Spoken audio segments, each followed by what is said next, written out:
اعوذ باللہ من الشیطان الرجیم بسم اللہ الرحمن الرحیم خواتین و حضرات السلام علیکم ورحمۃ اللہ وبرکاتہ و مغفرتہ۔ پروگرام احکام شریعت فقہ حنفی سے متعلقہ مسائل کے ساتھ آپ کی خدمت میں حاضری کا شرف حاصل ہے۔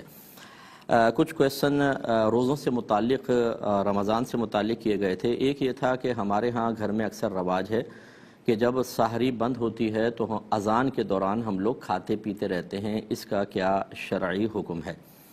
دیکھیں، اس سے روزے ٹوٹ جاتے ہیں، کیونکہ بس اصول یاد رکھیے گا کہ فجر کی اذان وقت فجر شروع ہونے کے بعد ہی دی جا سکتی ہے، اس سے پہلے ہوگی ہی نہیں۔ یعنی سحری کے وقت میں اذان دی تو اذان فجر ہوگی نہیں، کیونکہ ہر اذان کے لیے، ہر نماز کی اذان کے لیے شرط ہے کہ اس نماز کا وقت شروع ہو چکا ہو۔ اس کا مطلب ہے فجر کی اذان فجر کا وقت شروع ہونے کے بعد دی جائے گی، اور فجر کا وقت شروع ہو گیا اس کا مطلب کیا ہے؟ سحری کا وقت ختم ہو گیا۔ تو گویا کہ جس نے اذان کے بیچ میں کھایا پیا اس نے سحری کے وقت کے بعد کھایا پیا، اور سحری کا وقت ختم ہونے کے بعد تو روزہ شروع ہو جاتا ہے، اس کا مطلب اس نے روزے کے بیچ میں کھایا، اس کا روزہ گیا۔ یہاں جہالت عذر نہیں ہوگی کہ یہ کہا جائے کہ جی ہمیں تو مسئلہ معلوم ہی نہیں تھا۔ یہ بھی عذر نہیں ہے کہ جی ہمارے تو بڑے ایسے ہی کرتے چلے آئے ہیں، اگر بڑے کو غلط کام کرتے آئے تھے تو ہمیں علم سیکھ کر اس غلط رسم کو ختم کرنا چاہیے تھا۔ تو بہرحال ایسے جو بھائی بہن ہمیں سن رہے ہیں ان کے تمام روزے خراب اور برباد ہیں، انہیں روزوں کی قضا کرنی ہی ہوگی، اور اللہ تبارک و تعالیٰ کی بارگاہ میں توبہ بھی کرنی ہوگی، اور اس چیز کو ختم کریں۔ دوسرا ایک مسئلہ پوچھا تھا کہ افطار کی دعا یہ روزہ کھولنے سے پہلے پڑھی جائے گی یا روزہ کھولنے کے بعد؟ دیکھیں، یہ بھی ہم بارہا بتا چکے ہیں کہ یہ اکثر ہمارے جو ٹی وی چینلز کے اوپر لکھا ہوتا ہے روزہ کھولنے کی دعا، اسے کاش ہم لوگ تبدیل کر کے کہیں روزے کے کھولنے کے بعد کی دعا، کیونکہ سنت کریمہ یہ ہے کہ پہلے روزہ کھولا جائے اور اس کے بعد دعا پڑھی جائے، کیونکہ جو دعا کے کلمات ہیں انہی سے آپ دیکھ لیں، اللہم انی لک صمت، اے اللہ بے شک میں نے تیرے لیے روزہ رکھا۔ یہ کب بات صحیح ہوگی؟ جب پہلے رکھا، یا بھی رکھ رہا ہوں یا چل رہا ہو تب ہم کہیں گے وَعَلَيْكَ تَوَكَّلْتُ وَبِكَ آمَنْتُ، اور میں تجھ پر ایمان لایا، یہ بات بھی اسی وقت درست ہوگی جب پہلے ایمان لا چکے ہوں۔ وَعَلَيْكَ تَوَكَّلْتُ، اور میں نے تجھ پر ہی بھروسہ کیا، یہ بھی اسی وقت بات صحیح ہوگی جب پہلے آپ بھروسہ کر چکے ہوں۔ وَعَلَىٰ رِزْقِكَ أَفْطَرْتُ، اور تیرے دیے ہوئے رزق سے میں نے افطار کیا، یہ بات کب صحیح ہوگی؟ جب پہلے افطار کر چکے ہوں گے۔ تو اکثر ایسی ہوتا ہے ہم پہلے دعا پڑھتے ہیں پھر کھجور کھاتے ہیں، گناہ تو نہیں ہے لیکن بہرحال سنت بھی نہیں ہے۔ سنت یہ ہے کہ پہلے افطار کریں، اس کے بعد دعا پڑھیں۔ کسی بھائی نے کہا کہ میں اکثر بیمار رہتا ہوں، کیا یہ میرا روزہ چھوڑنے کے لیے عذر ہو سکتا ہے؟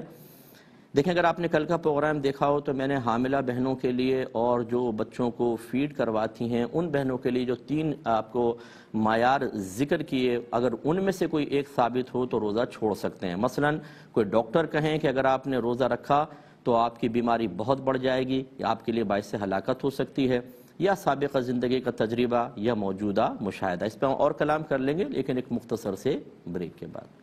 بسم اللہ الرحمن الرحیم۔ تو ہم آپ کو بتا رہے تھے کہ اگر کوئی بیماری روزہ چھوڑنے کے لیے عذر بنتی ہے تو پہلے اس کا عذر ہونا متحقق ہونا چاہیے، اور اس کے 3 ذرائع ہو سکتے ہیں۔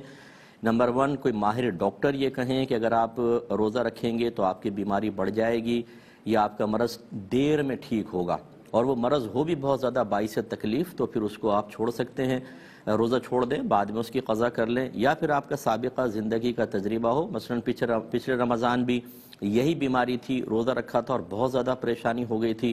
اور تیسرا اسی طریقے سے موجودہ مشاہدہ، کہ اگر آپ نے اس سال روزہ رکھا اور وہ بیماری بڑھ گئی یا مرض زیادہ دیر میں ٹھیک ہو رہا ہے اور تکلیف زیادہ ہے تو آپ موجودہ روزہ چھوڑ سکتے ہیں۔ جو شوگر کے پیشنٹ ہیں وہ بعض اوقات یہ کویسچن کرتے ہیں، لیکن تھوڑی ہمت رکھی جائے۔ میری اپنی والدہ کی عمر ماشاءاللہ اچھی ہے اور اس کے باوجود پورے روزے رکھتی ہیں، اور امی بلکہ رمضان میں شوگر کی گولی کھانا چھوڑ دیتی ہیں، اور اللہ کا بڑا کرم ہے کئی سالوں سے رکھ رہی ہیں، اللہ تعالیٰ برکت سے نوازتا ہے، تو تھوڑی سی ہمت ہمیں کرنی چاہیے۔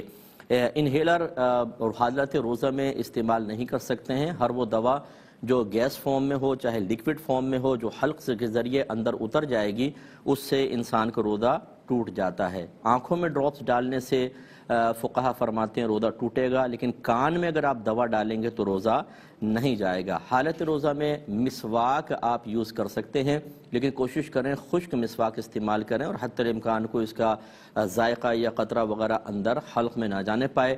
ٹوتھ پیسٹ بغیر سخت ضرورت کے ہرگز نہ استعمال کی جائے، کیونکہ اس میں ذائقہ بھی ہوتا ہے اور بعض اوقات جب آپ برش کرتے ہیں تو غیر محسوس طریقے سے کچھ ذرات حلق میں اترنے کا اندیشہ ہوتا ہے، اس لیے نہ کریں۔ ہاں اگر کسی کی پبلک ڈیلنگ ہے، کوئی اور صحیح شرعی عذر ہے تو انگلی سے استعمال کر لیں تاکہ منہ میں تھوڑی سی خوشبو پیدا ہو جائے، بس اس سے زیادہ نہ کیا جائے۔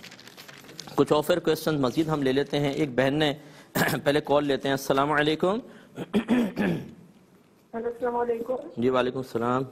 صاحب ایک سوال ہے، یہ ہے کہ کسی نے مذاق میں کہا کہ قیامت کی بھیڑ میں چھپ جاؤں گا، کرنا کیسا ہے؟ اور السلام علیکم ورحمۃ اللہ وبرکاتہ۔ انشاءاللہ ایک اور کالر ہیں۔ السلام علیکم۔ السلام علیکم مفتی صاحب۔ جی مفتی صاحب میرا پہلا سوال یہ ہے کہ اگر جیسے کسی رشتہ دار کی میت ہو جائے، دور کے رشتہ دار کی، تو گھر کے ہر فرد کا جانا ضروری ہے، یا پھر یہ کہ اگر ان میں سے ایک دو چلے جائیں تو باقی نہ جائیں تو وہ نہ جانے والے گناہ گار ہوں گے؟ اور دوسرا سوال یہ ہے کہ کسی خاتون نے یہ منت مانی کہ اگر کام ہو گیا تو زندگی بھر جمعے کا روزہ رکھوں گی، اب کام پورا ہو جانے کے بعد اس میت منت کو پورا کرنا ضروری ہے یا جمعرات یا ہفتے کا بھی ملانا ضروری ہے روزہ؟ چلیں ٹھیک ہے۔ ایک یہ بہن نے کویسچن کیا تھا کہ میری بچی ایک ایسا ویڈیو گیم کھیلتی ہے، آن لائن گیم، کہ جس میں ایک لڑکی کو دکھایا جاتا ہے کہ وہ جادو کر رہی ہے، تو اس قسم کے کیا گیم دیکھنا یا گیم کھیلنا کیا غیر شرعی ہے؟ اور یہ شاید کارٹون کا بھی انہوں نے کہا کہ ایسا کارٹون ہے کہ جس میں ایک لڑکی جادو کرتی ہوئی نظر آتی ہے، ایسے کارٹونوں کو دیکھنے کی کیا شرعی حیثیت ہوتی ہے؟ دیکھیں فی نفسی ہی یہ مباح ہیں، یعنی نہ گناہ نہ ثواب، لیکن کوشش یہ کیجئے کہ ایسی کوئی چیزیں جو ہمارے اسلامی عقائد سے متصادم ہوں، یا بچے متصادم مانے ٹکراتے ہوئے ہوں، یا ہمارے بچے ان کو دیکھ کر ایک غلط تصور ذہن میں قائم کر لیں، جو تصور اسلام پیش نہیں کر رہا تو اس کو نہ ہی دیکھیں تو بہتر ہے۔ جیسے یہ جادو ٹونا چھڑی یوں کی تو ایک دم بدل گیا سب کچھ، اس کی کوئی شرعی حیثیت نہیں ہے۔ ہاں نظر بندی ہوتی تھی، جیسے حضرت موسیٰ علیہ السلام کے زمانے میں جادوگروں نے اپنی عصائیں ڈالی تو وہ سانپ بن گئے، یا رسیاں ڈالی تو وہ سانپ بن گئے تھے، تو وہ صرف نظر کا ایک دھوکہ تھا۔ اور یہ اس قسم کے شعبدہ بازی جو دکھاتے ہیں اکثر بچوں کو، پھر ان کے ذہن میں ایک تصور سا قائم ہو جاتا ہے، پھر ان کو بہکانا بہت آسان ہو جاتا ہے۔ کوئی بھی جادوگر ٹائپ کا آدمی جو ہے بھئی جادو کے ذریعے میں تمہارے سارے مسائل حل کر دوں گا، وہ بچپن کی جو چیزیں ہوتی ہیں ذہن میں محفوظ ہوتی ہیں، اور ہم سمجھتے ہیں جیسے وہ سارے کام کر لیا کرتے تھے یا کر لیا کرتی تھی، ایسے ہی یہ بھی کر لے گا۔ تو یا تو بچے اگر ایسی چیز دیکھ رہے ہوں تو ان کو سمجھائیں کہ یہ صرف بیٹا کیمرہ ٹرک ہوتی ہے، اس سے زیادہ کچھ بھی نہیں ہوتا، بس چلو جسٹ فار انجوائمنٹ دیکھ لیا، لیکن اس کے زیادہ کچھ بھی نہیں ہے۔ یہ عقیدے کی درستگی بہت ضروری ہے۔ جیسے ہمارے اداروں میں فلسفہ پڑھایا جاتا ہے، حالانکہ خود اکابرین نے لکھا کہ فلسفہ ایمان کو بسا اوقات سلب کر لیتا ہے۔ اتنا خطرناک یہ مضمون ہے کیونکہ اس میں عقلی طور پر ان چیزوں کو بتایا جاتا ہے جو اسلام کی بنیادی تعلیم سے ٹکراتی ہیں، لیکن وہ اس لیے پڑھایا جاتا ہے تاکہ ان کے دلائل سمجھیں اور اس کا رد بھی پھر سکھایا جاتا ہے۔ تو یہ اس لیے اس کو پڑھا دیتے ہیں کہ اگر پڑھیں ہی نہیں فلسفہ تو اب جیسے جدید فلسفہ اب ہماری یونیورسٹیز میں پڑھایا جا رہا ہے، اس کا رد کیسے کیا جائے گا؟ تو اس لیے اس کو رد کرنے کے لیے سیکھتے ہیں اور سمجھا دیتے ہیں کہ یہ دیکھو یہ ان کا عقیدہ تھا غلط، اس کا رد یہ ہے، اس کا جواب یہ ہے۔ اسی طریقے سے آپ گھروں میں بچوں کو اگر کوئی چیز اس طرح دیکھنے دیتے ہیں تو ان کو سمجھائیں کہ اسلام اس کے بارے میں کیا کہتا ہے۔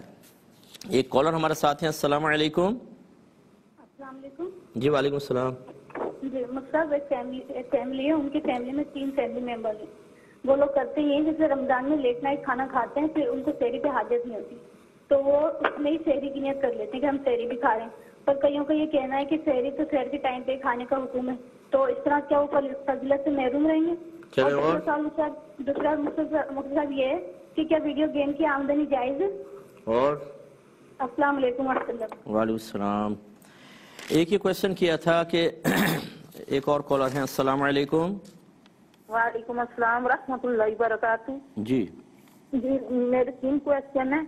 پہلا کوشچن یہ ہے کہ مجھے گیس پرابلم رہتی ہے، جی میں اس کے لیے میڈیسن کھاتی ہوں، جی تو مجھے جو ہے نا گیس روک کے تو پھر نماز ٹھیک ہے میں بتاتا ہوں. ٹھیک ہے بہن, سیکنڈ کویسچن. دوسرا کویسچن یہ ہے کہ کچھ زمین تھی میکے والوں کی طرف سے نا, تو انہوں نے اتنا پریشر ڈالا کہ میں نے ان کو جو ہے وہ سائن کر دیے, دے دی, تو اس کا کیا حکم ہوگا؟ ٹھیک ہے, اور ایک اور کویسچن آپ کہہ رہی تھیں 3. چلیں بہرحال یہ بھائی نے کہا کہ ہم باہر کے ملک میں رہتے ہیں, جب کبھی پاکستان آتے ہیں تو وہاں ہمیں کچھ میڈیسنس مفت ملتی ہیں, وہ دوائیاں ہم پاکستان لے آتے ہیں, پھر اپنے گھر والوں کو دیتے ہیں اور غریبوں میں ان کو جو ضرورت مند ہوتا ہے مفت تقسیم کر دیتے ہیں. ہمارا ایسا کرنا صحیح ہے یا نہیں ہے؟ دیکھیں یقینی سی بات ہے کہ آپ ان دواؤں کو جب لیتے ہیں, ایسا تو نہیں کہ وہ گھر گھر بانٹ کے چلے جاتے ہیں کہ چونکہ آپ UK USA میں رہتے ہیں تو یہ دوائیں آپ کو فری میں یہ لیں. آپ کچھ نہ کچھ پرسکرپشن وغیرہ پیش کرتے ہوں گے, کوئی ڈاکٹری نسخہ وغیرہ دیا جاتا ہوگا, اس کے اوپر وہ دوا آپ کو دیتے ہوں گے اور اپنی آپ یقینی سی بات ہے بیماری کو شو کرتے ہوں گے.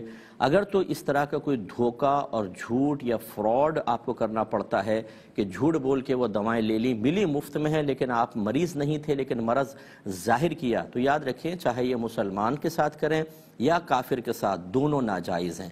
تو اگر اس طرح ہے تو منع ہے. ہاں اگر آپ بیمار تھے, آپ نے دوائیں لے لی تھیں, آپ کو مفت دی گئیں, ان میں سے بہت ساری بچ گئی ہیں, تو ضائع کرنے سے بہتر یہ ہے کہ ان کو لے آئیں.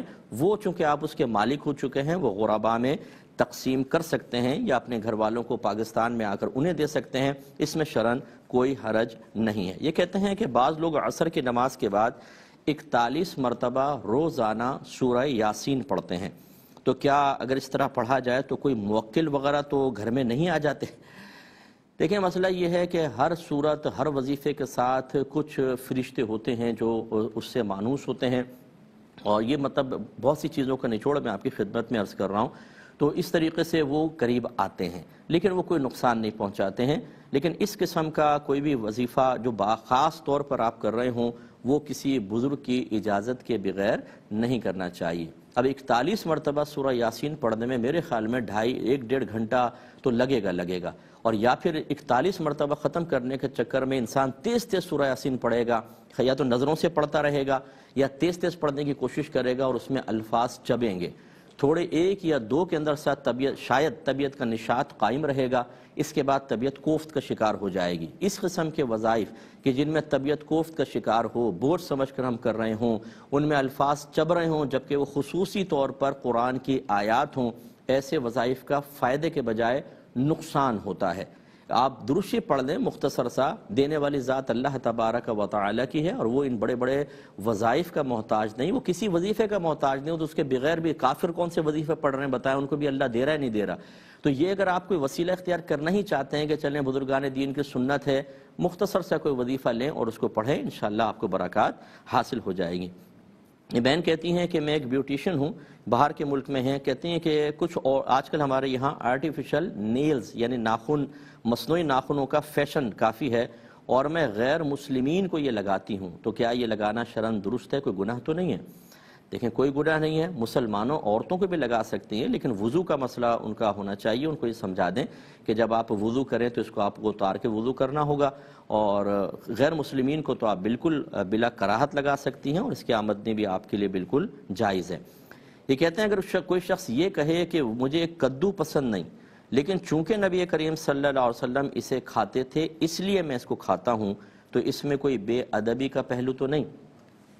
دیکھیں کدو ایک الگ چیز ہوتی ہے اور لوکی ایک الگ چیز ہوتی ہے. لوکی نبی کریم صلی اللہ علیہ وسلم سے کھانا ثابت ہے, کیونکہ جب ہم ترجمہ کرتے ہیں تو لوکی اس کا ترجمہ نکلتا ہے, تو وہ کھانا ثابت ہے. اب فرض کریں لوکی کے بارے میں ہی کسی نے ایسا کہا ہو کہ ویسے مجھے پسند نہیں, لیکن چونکہ نبی کریم صلی اللہ علیہ وسلم کھاتے تھے اس لیے میں آپ کی محبت میں اس کو کھاتا ہوں, تو اس میں بے ادبی کا کوئی پہلو نہیں. ایک وہ اپنی طبیعت کے بارے میں بتا رہا ہے, اللہ تعالیٰ نے یہ طبیعتیں بنائی ہوتی ہیں, کسی کو گوشت پسند ہوتا ہے, کوئی کہتا ہے میں کلیجی نہیں کھاتا ہوں, کوئی کہتا ہے میں کریلے نہیں کھاتا ہوں, کوئی کہتا ہے مجھے بینگن بالکل پسند نہیں ہے. یہ ہوتا ہے, کسی کی طبیعت میں پسندیدگی رکھ دی ہے, کسی کی طبیعت میں بعض چیزوں کی ناپسندیدگی رکھ دی ہے جو غیر اختیاری ہے, اور جس چیز میں ہمیں اختیار نہیں ہوتا ہم اس کے مکلف نہیں ہیں. لا یکلف اللہ نفسا الا وسعها, اللہ تبارک و تعالیٰ کسی جان کو اس کی ہمت سے زیادہ آزمائش میں مبتلا کرتا ہی نہیں. اب یہ اس نے ایک اپنی طبیعت کا اظہار کیا، لیکن اب یہ جو اختیاری چیز تھی وہ اس نے بیان کی کہ چونکہ میرے نبی کریم صلی اللہ علیہ وسلم نے کھایا تو اس لیے میں بھی اس کو کھاتا ہوں، چاہے طبیعت پسند کرے نہ کرے۔ یہ ہے محبت کا اظہار۔ تو اس میں کوئی بے ادبی کا پہلو نہیں، بلکہ اس میں تو اظہار محبت نظر آ رہا ہے۔ ایک یہ کہتے ہیں کہ کیا جمعے کو کپڑے دھونا جائز ہے؟ جی، صفائی شریعت کو بہت مطلوب اور محبوب ہے، آپ کسی بھی دن دھو سکتے ہیں، اس میں کوئی حرج نہیں ہے۔ یہ کہتے ہیں اگر بلّا ہمارے گھر میں آتا ہے، وہ بہت زیادہ تنگ کرتا ہو تو کیا اسے زہر دے سکتے ہیں؟ دیکھیں، ایسا تو نہ کریں۔ وہ ہوتا یہ ہے کہ بعض اوقات اس نے پیشاب کر دیا ہوگا کسی جگہ، یا اس نے کوئی کھانے پینے کی چیز لے لی ہوگی۔ اب اللہ تبارک و تعالی نے اس کی غذا ہی اس طرح رکھی ہے کہ وہ گھروں میں اترتے ہیں اور کھاتے پیتے ہیں، تو اب اس بنا پر کہ تیری اللہ نے غذا میرے گھر میں کیوں رکھی، آپ اس کو ماریں، یہ صحیح نہیں ہے۔ شش کر کے ہٹا دیں، بھگا دیں، یہ ایک الگ چیز ہے، لیکن زہر دے کے مارے نہیں، یہ غیر ضروری طور پر اس کو ہلاک کرنا ہوگا۔ ہاں، اگر وہ حملہ کر دیتا ہے، کاٹتا ہے یا پنجے مارتا ہے تو یہ خطرناک ہے۔ اب اس کی شریعت اجازت دے گی کہ اس کو کسی احسن طریقے سے ختم کر دیا جائے، تو لیکن جب تک صرف یہ نقصانات کا معاملہ ہے ایسا نہ کریں۔ نبی کریم صلی اللہ علیہ وسلم وضو فرما رہے تھے، ایک بلی آ گئی تو میرے آقا صلی اللہ علیہ وسلم نے وضو کا پانی اس کے سامنے کیا، اس نے پانی پیا، پھر وہ چلی گئی۔ میرے آقا صلی اللہ علیہ وسلم نے اسی پانی سے وضو کیا، اور جب کسی نے پوچھا یا رسول اللہ کہ آپ نے بلی کے جھوٹے پانی سے وضو فرمایا، تو فرمایا یہ طوافین طوافات میں سے ہے۔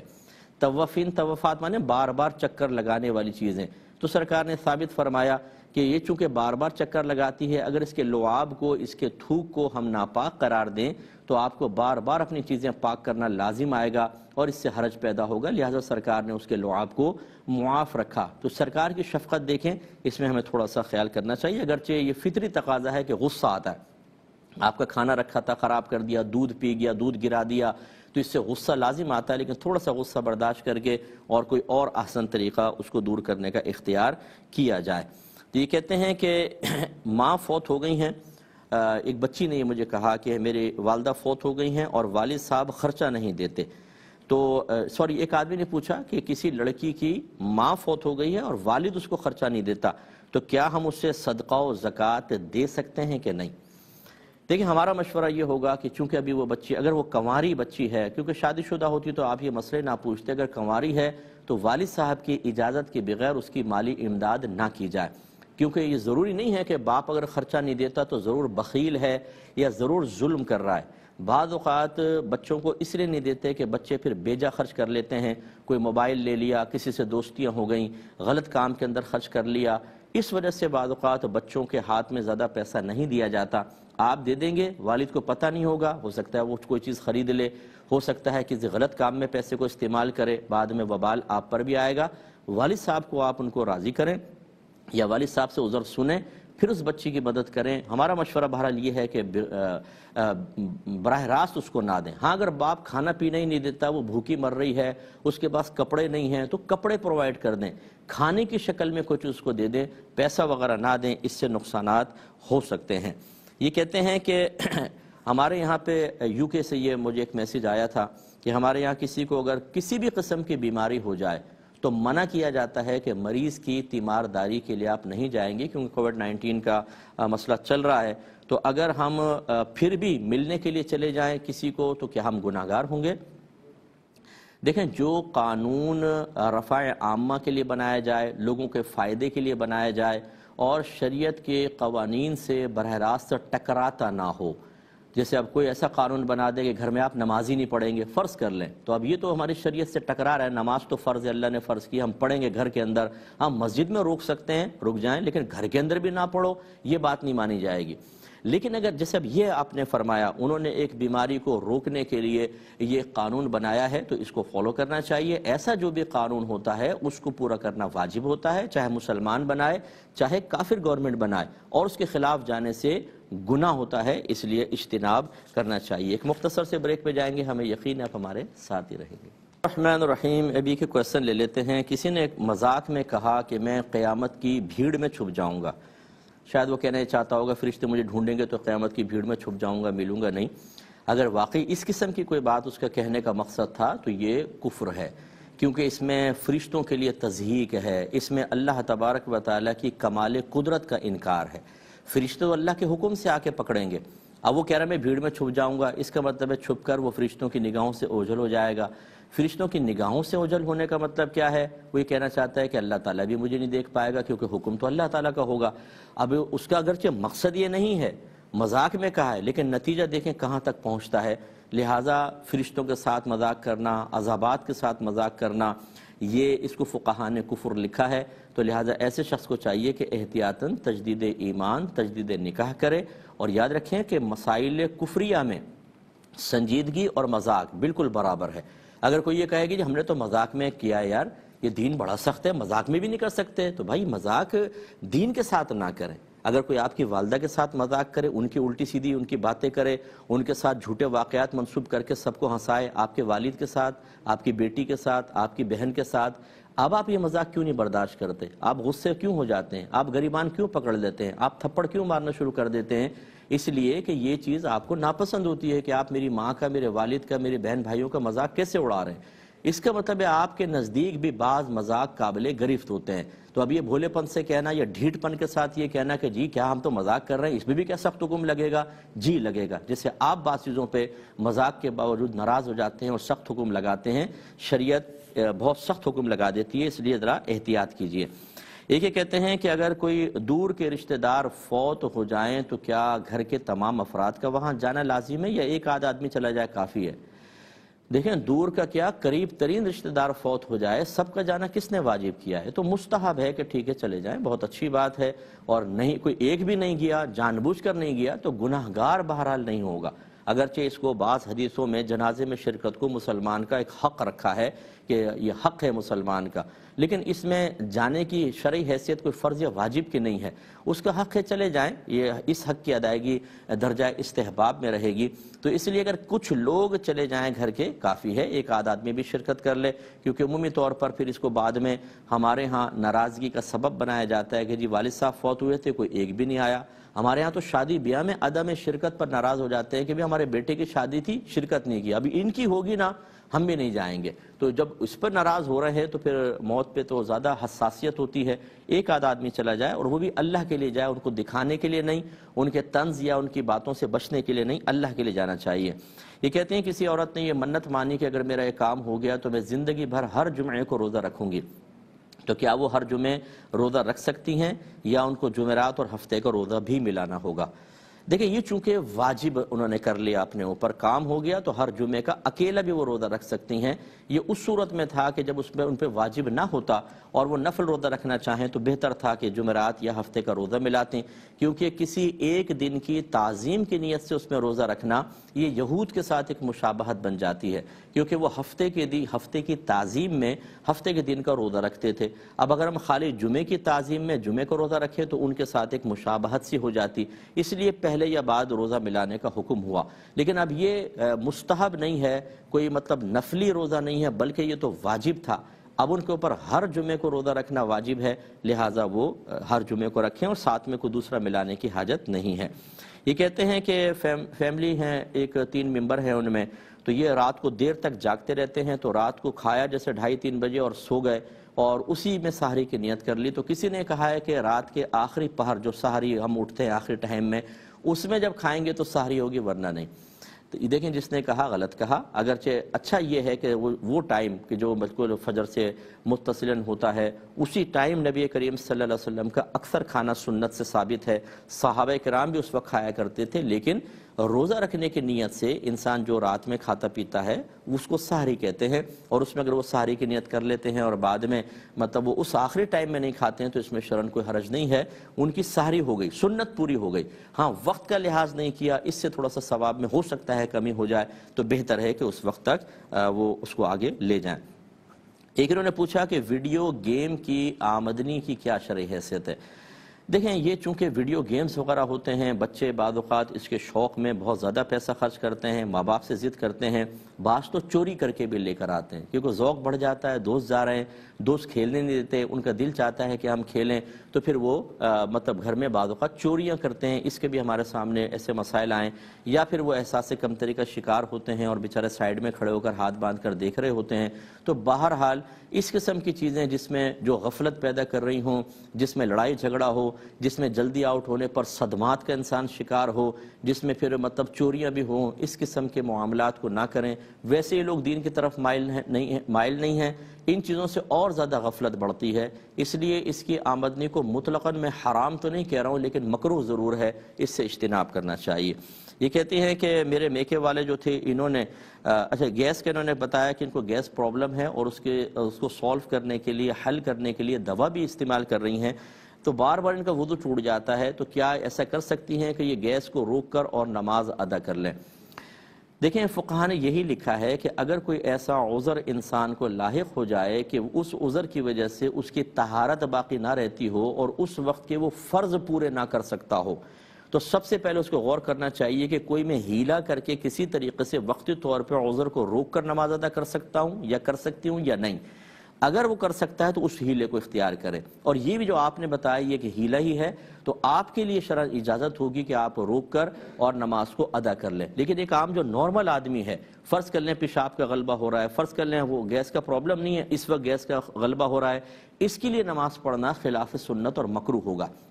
بلکہ اگر پیشاب یا بڑے استنجا کی حاجت ہے اور انسان روک کے نماز پڑھے تو اس کو مکروہ تحریمی لکھا ہے، کیونکہ نبی کریم صلی اللہ علیہ وسلم نے منع فرمایا کہ اخبثین کے وقت نماز نہ پڑھیں، یعنی یہ دو چیزوں کے بارے میں سرکار کا اشارہ ہے کہ پہلے آدمی فارغ ہو، اس کے بعد، حتیٰ کہ اگر جماعت کھڑی ہوئی ہے اور آپ کو پیشاب کا غلبہ ہے، پہلے آپ جا کے پیشاب کریں، وضو کریں، چاہے جماعت نکل جائے، آپ گناہگار نہیں ہوں گے، لیکن پہلے آپ کو ایسا کرنا ہوگا۔ لیکن بہن کے ساتھ عذر ہے، ان کے لیے شرعاً اجازت ہے۔ یہ کہتی ہیں کہ میکے سے مجھے زمین ملی تھی، مجھ پر پریشر ڈال کر شاید سسرال والوں نے کسی کاغذ پہ سائن کروا کے اور مجھ سے وہ زمین ہتھیا لی ہے، کیا حکم شرع ہوگا؟ دیکھیں چونکہ سائن جو کرنا ہے یہ دنیاوی قانون کے اعتبار سے تو ایک چیز کی ملکیت کسی کے لیے ظاہر کرے گی کہ جی آپ نے لکھ دیا ہوگا کہ میں نے یہ گفٹ دے دی، میں بیچ رہی ہوں، یا میں نے ان کے نام کر دی اور آپ سے زبردستی سائن کروا لیا۔ لیکن چونکہ آپ کا قصد و ارادہ، دل میں نیت ہی نہیں ہے کسی کو وہ چیز دینے کی، تو یہ شرعی لحاظ سے آپ کی ملکیت سے نکل کر دوسرے کی ملکیت میں داخلی نہیں ہوگی۔ دنیاوی قانون کے اعتبار سے وہ قبضہ کر لیں گے، لیکن شرعی اعتبار سے وہ آپ ہی کی چیز ہے۔ اگر وہ شرافت سے مان جاتے ہیں ٹھیک، ورنہ نبی کریم صلی اللہ علیہ وسلم کی طرف سے وعید یاد رکھیں کہ جس نے کسی کی بالشت برابر زمین قبضے میں لی، بروز قیامت یہ زمین 7 زمینیں یعنی جو نیچے تک ہیں وہ توق بنا کے اس کے گلے میں ڈال دی جائیں گی۔ تو علماء کہتے ہیں کہ اس کا وزن اٹھانا تو ایک عام آدمی کے لیے یعنی بڑے جن کے لیے پاسبل نہیں ہے، نہ کہ عام آدمی، تو پھر وہاں پر وہ اس کی تلے دب جائے گا اور اس کی ذلت بھی ہوگی، رسوائی بھی ہوگی۔ تو چند ٹکوں کے لیے، تھوڑی سی زمین کے لیے کس طریقے سے لوگ کر رہے ہیں، اس سے اجتناب کرنا چاہیے۔ میں تمام بہن بھائیوں سے گزارش کرتا ہوں کہ یوٹیوب وغیرہ پہ جائیں، وہاں اسپیس سے متعلق جو کلپس وغیرہ ڈلی ہوں، ویڈیوز ہوں، جو چھوٹی چھوٹی مطلب موویز وغیرہ ڈلی ہیں، ان کو آپ دیکھیں اور دیکھنے کے بعد غور کریں کہ اسپیس کی کتنی وسعت ہے، اللہ تبارک و تعالیٰ کی کائنات کتنی بڑی ہے۔ اس وقت آپ کو اندازہ ہوگا کہ آپ کے اگر گلیکسی کو دیکھا جائے، ملکی وے کو اگر دیکھا جائے، اسی میں آپ کی زمین ایک نقطے سے زیادہ نہیں ہے، پوری زمین ایک نقطے سے زیادہ نہیں ہے، اور اس نقطے کے اندر بھی ایک نقطے کے لیے ہم اپنی آخرت کو برباد کر رہے ہیں۔ اللہ کی سلطنت بہت بڑی ہے، اللہ کو راضی کریں گے تو انشاءاللہ اللہ تبارک و تعالیٰ بہت بڑی سلطنت عطا فرمائے گا۔ چند ایکڑ پہ قبضہ کرنے کے لیے ایک بچی کو، ایک خاتون کو فورس کر کے ان سے زبردستی سائن کروا لیے، چیز ملکیت میں نہیں آئے گی، گناہگار ہوں گے اور آخرت میں تباہی بربادی ہوگی۔ اور یاد رکھیں اس سے جو کھائیں گے، پیئیں گے، کرایہ حاصل کریں گے، یہ سب گناہ ہے، سب گناہ، اور اولاد کے پیٹ میں جائے گا تو اولاد نافرمان بنے گی اور بہت ہی اس کا وبال دنیا اور آخرت پہ ظاہر ہوگا۔ تو توبہ کریں۔ ایسے جو بھی مجھے سن رہے ہیں جنہوں نے زبردستی سائن کروائے یا انہوں نے زبردستی کسی کی زمین پہ قبضہ کر لیا ہے، اللہ تعالیٰ کی رضا کی خاطر واپس کر دیں، ورنہ چند ٹکے کتنے عرصے آپ کے کام آ جائیں گے، نہ آپ کو پورا نفع دیں گے، نہ آپ کی اولاد کو، آپ کو بھی تباہ کریں گے، آپ کی اولاد کو بھی تباہ کریں گے۔ اللہ سمجھنے کی توفیق عطا فرمائے۔ ایک بھائی نے یہ آفر کویسچن کیا تھا کہ ہمارے ہاں جب شادی ہوتی ہے تو شادی سے ایک دن پہلے ایک شکرانے کی رسم کرتے ہیں، اس میں لڑکی کے ان استاد صاحب کو بلایا جاتا ہے جنہوں نے لڑکی کو قرآن پڑھایا تھا، ان کی گل پوشی ہوتی ہے، ہار وغیرہ ڈالے جاتے ہیں پھر پھولوں کے، پھر ان سے کہا جاتا ہے کہ آپ اجازت دیتے ہیں کہ یہ لڑکی شادی کے بعد قرآن پاک پڑھ لے؟ قاری صاحب کہتے ہیں ہاں میں نے اجازت دی، اور پھر کوئی لفافہ وغیرہ بھی دیتے ہوں گے، اس کا ذکر تو نہیں کیا۔